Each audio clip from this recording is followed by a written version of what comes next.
السلام علیکم ورحمت الله وبرکاتہ. هیله لرم چې تاسو به ټول روغ جوړ خوشحاله استئ او تاسو به ګورئ A to Z الکترونکس یوټیوب چینل. یو ځل بیا ستاسو په درون خدمت کې حاضر یم.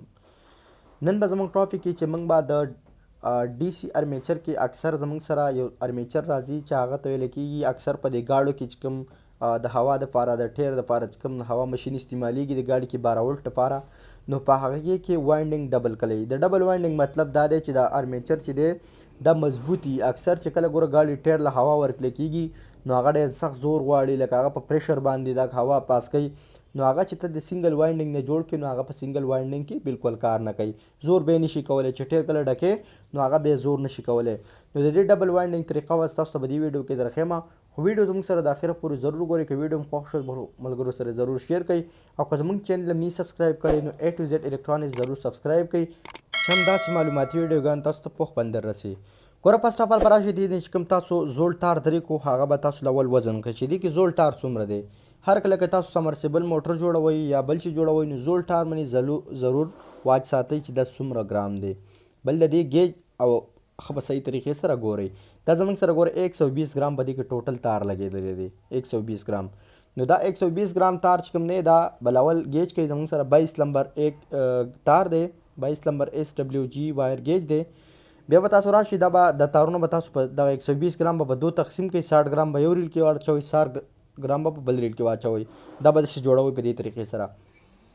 ګوره دلته زموږ سره پیله کنیکشن شوی د ګورې نه دې خوا سلاټه چې کومه کونډه راغلې د مخامخ سیده د دې څخه دې خوا 1 ټین کې به پیلنی تار واچوئ، او بیا به په هغه سایډ باندې موږ په دې طریقې سره یو کوایل چې کوم دی هغه وایډنګ کړی دی. ځکه چې بیا ویډیو ډېره زیاته اوږده کېږي به بالکل تاسو ته شارټ کټ دا طریقه درښیم. بیا به راشئ چې کله تاسو دا کنیکشن کوئ نو اول به دا کونډه دغه کونډې ته به دا تار واچوئ، په هغه ځای باندې کوم ځای باندې راځي نو هغه ځای به سپین کوئ، په پتري باندې به هغه صفا کوئ چې دا کوم انسولیشن نه چاته ختم شي. نو بیا به کار کوي. اکثر چې دغه صحیح صفا نه شي بیا کرنټ نه پاس کوي، ځکه چې دا ډي سي ارمیچر دی او ډي سي کرنټ خو ډېر په دغه باندې رامنې کېږي. نو ګوره دا سیسټم موږ پیرنی کنیکشن یو کوایل ور اچولی دی، بیا همدې خوا چې کوم دی دویم کوایل ور واچاو. بیا به تاسو څه شی وکړئ چې کله تاسو دویم کوایل ور واچاو نو دا په دې ځای باندې ودروئ. بیا به دې بل سیټ ته راواوړئ او دې بل سیټ ته به تاسو دوه کویلونه ور واچوئ. پیرنی موږ له اولې یو ور اچولی دی، بیا هم هغه سیټ ته دوه کویله ور اچول. اوس دلته موږ بیا دوه کویله ور اچوو. بل د ډبل وایډنګ جوړولو طریقه بالکل اسانه ده. دا ارمیچر چې کله اوس په دې طریقې سره موږ ورسو او هغه دا کنیکشن هغه اخوا بل اخرني کنیکشن له لاړ شي، دا زموږ سره یو وایډنګ پوره شو، سنګل وایډنګ. عام چې کوم تاسو د ډي سي موټر وایډنګ کوئ هغه پوره شو. بیا به تاسو څه وکړئ چې بیا پسې هم دغه شان ځئ، بیا به ډبل وایډنګ طریقه بالکل اسانه ده. په دې طریقې سره چې دا تاسو کوئ او د دې چکرې چې کومې دي نو هغه 8 چکرې دي، صحیح ده. 8 او 7 چکرې دي، بس 8 ورکوئ 9 ورکوئ. چکرې په سیوا کوئ ځکه مو چې اکثر دا ډي سي موټر دی که تاسو چکرې دې ته سیوا کوئ نو بیا به ورته الټ سیوا پکاري، خو دا په ګاډو ماډو کې استعمالیږي نو دې له فکس چکرې پکاري، ځکه چې بیا د ګاډي چې کوم 12 ولټ بیټري نو هغه به دا نشي دغه کولی یا کار نشي کولی. ګوره دا زموږ سره سنګل وایډنګ پوره شوی دی. دا زموږ سره سنګل وایډنګ پوره شو. که خیال هم کړی دا کنیکشن چې کوم دی دا موږ له اولې سټارټ د دې ځای نه اخیستی و، د هغه کویل هغه سټارټنګ چې کوم دی هغه دې له رالی نه هغه کوایل دې ځای له رالی. بیا به تاسو شی وکړئ چې دا به دلته به ښه صحیح سپین کوئ او بیا به پسې ځئ شاته، داسې به ځئ. دا کنیکشن چې کوم دی دا به دې کنیکشن د اخرني سره میلاویږي. دا کنیکشن به داسې ځئ سینې وایډنګ به کوو، دا به ځي دلته نه دې کونډې له به دا تاسو را رسوئ. دا کنیکشن به هغه کونډې پورې تاسو ځئ، داسې یو کویل جوړوئ او دا به دغه کونډې ته اچوئ.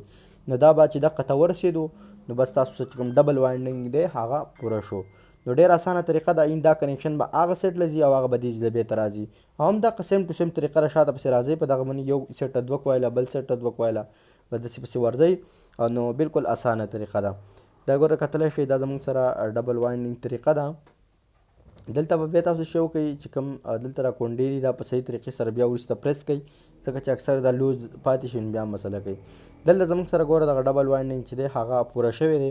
هغه کنیکشن چې کوم وي نه دلته دې نه موږ سټارټ اخیستی و هغه بېرته هغه ځای له دا راتاو شو. کوم ځای نه موږ سټارټنګ اخیستی و هغه ځای له بېرته دا کنیکشن راغلی ده، په دې پسې به دا صفا کوئ او دا به په دې پسې ولګوئ. او دلته دویم کنیکشن چې کوم دی هغه هم هغه سیټ اپ پوره شوی دی. نو بالکل سیم ټو سیم دغه طریقې ده څنګه چې ته سنګل وایډنګ باندې ارمیچر جوړوې، خو په دې پسې به دې شی کوې چې کوم ځای ته راورسېدې په کوم ځای باندې ته کټ کوې سنګل وایډنګ بیا پسې بیا روان شي شاته او پسې ځې چې دغه تار چې دا بلې کونډې ته ورسېږي. حق دومره بالکل سیم ټو سیم د کپنۍ دغې په شان د جوړ شو. نو ډېره اسانه طریقه ده د دې د وایډنګ د کولو. نو ما چې دا ویډیو زه ستاسو سره ضرور شیر کړم او که ویډیو هم خوښه شوې وي نو ضرور د خپل ملګرو سره شیر کړئ. او که دا ویډیو ته زموږ سره په یوټیوب باندې ګورئ نو زموږ د یوټیوب چینل ځان سره ضرور سبسکرایب کړئ چې همداسې معلوماتي ویډیوګانې تاسو ته په پښتو کې میلاویږي. د راتلونکي ویډیو پورې په لوی لاس سپارم. السلام علیکم ورحمة الله وبرکاته.